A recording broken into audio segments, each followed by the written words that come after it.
हम सब इस बात से सहमत होंगे कि जीवन एक बहुत सुंदर अनुभव है जो परमेश्वर का दिया हुआ दान है। हम इसका आनंद मना सकते हैं और दूसरों को भी इसका आनंद मनाने के लिए अवसर दे सकते हैं। दुर्भाग्य से हकीकतें बिल्कुल विपरीत हैं।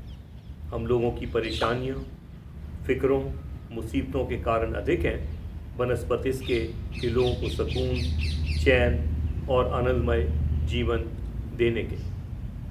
और इसके लिए मुझे और आपको अपने आप को जांचना अवश्य है। आज जो बुधवार की श्रेणी के अंदर प्रभु यीशु का वचन आज हमें दिया गया है वो यूहन्ना की अंजील उसके 13वें अध्याय में है और उसके 35वें पद में, जहाँ प्रभु यीशु कहते हैं, तुम एक दूसरे से प्रेम करो और इसके द्वारा लोग जान सकेंगे कि तुम मेरे शिष्य हो। और इसलिए आज यदि हम हकीकत देखें, ग्राउंड रियलिटी देखें, तो जो प्रभु के शिष्य अपने आप को कह रहे हैं वो एक्चुअली चाहते हैं कि हम उनके मसीही नाम के द्वारा उनको जानें, बनस्पतिस के उनके आचरण के द्वारा।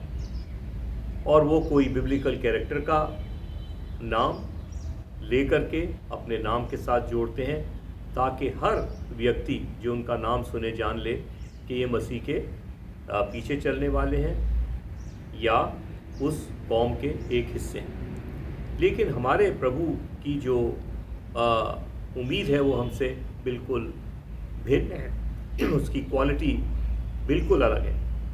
और वो ये चाहता है कि ये तो एक ऐसा समाज की पैदावार हो जिसके लिए परमेश्वर ने जगत से ऐसा प्रेम किया कि उसने अपना लौता पुत्र दे दिया ताकि जो कोई उस पर विश्वास करे वो नाश न हो बल्कि अनंत काल का जीवन पाए। पौलुस प्रेरित लिखता है अपने रोमियो को पत्री लिखते समय 12वें अध्याय के पहले पद में कि एक जो हमारी मानसिकता है उसकी पूर्ण रूप से तब्दीली हो जाए, कि हमारा सोच विचार हमारा नज़रिए इस संसार में बदल जाए, total transformation, renewal of mind हो। और वही चीज़ है जो हमें इस चीज़ को, जो परमेश्वर की उम्मीद है, उसको पूरा करने में सहायता कर सकती है। यदि इसी अध्याय में हम पहले देखें तो प्रभु यीशु ने क्या किया है, उन्होंने अपने चेलों के पैर धोए हैं।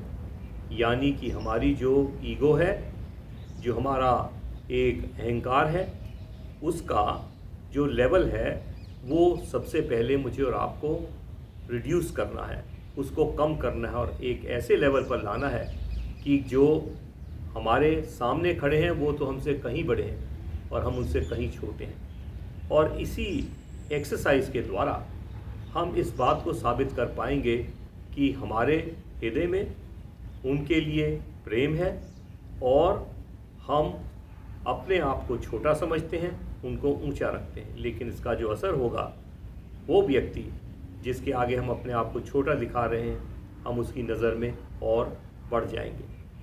आखिरकार ये जो हमारी प्रेम को प्रकट करना है, एक दूसरे को जो आपस में प्रेम करना है, ये आखिरकार किस प्रकार संभव हो सकता है?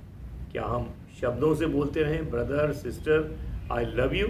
नहीं, ये तो हमारी स्वभाव के द्वारा, हमारे आचरण के द्वारा और हमारी गवाही के द्वारा हो सकता है। मैं एक व्यक्ति को जानता हूँ और बहुत नम्र स्वभाव के और बहुत ईमानदार मसीह, जिन्होंने जिस जगह अपना सेवा दी उस ऑफिस के अंदर बहुत अच्छा एक इम्प्रेशन छोड़ा। और उसका कारण ये रहा कि आज भी लोग उन्हें याद करते हैं, क्योंकि जब उनकी फाइनल सेटलमेंट हुई तो उनको उनके जो पैकेज मिला, उसके बाद उनकी सारी सर्विसेज के बाद उसमें 5 लाख रुपए अधिक आ गए। और जब उन्होंने देखा तो बड़े परेशान हो गए, क्योंकि मसीह आत्मा थी, मसीह प्रेम था कि मेरा भाई जो मेरे साथ इतने साल काम किया है एज एन अकाउंटेंट, उसकी तो जॉब चली जाएगी। और ये मैं 80 की बात बता रहा हूँ, जब जो 5 लाख की कीमत आप समझ सकते हैं कितनी होगी। और वो जब उसके पास गए, कलीग्स को बताया, सबने कहा चुप से बैठना, भाई को अपने आप परेशान होता है, तुमको मिल गया रखो। लेकिन वो गए, अकाउंटेंट को बोला, पहली बार उसने बोला नहीं जी मैंने बिल्कुल ठीक किया। दोबारा जब उसने अपने रजिस्टर्स खोले तो उनके पैरों पर गिर गया, कहने लगा सर आपने मेरे बच्चों को बचा लिया, क्योंकि ये कीमत मुझको अपनी जीवन की कमाई से संस्था को लौटानी थी। मैं सोचता हूँ ये वाली क्वालिटी है जिस प्रेम की आज संसार को आवश्यकता है, कि मैं और आप ज़बानी नहीं हरकतों के द्वारा अपने प्रेम का आदान प्रदान करें। आप मेरे लिए अच्छी बातें करें, मैं आपके लिए करूं। मैं बैक बाइटिंग नहीं करूं, मैं आपके लिए ऐसी सहूलतें पैदा करूं जिसके अंदर आपका जीवन सुंदर हो, कि जिससे मुझे संतुष्टि मिले।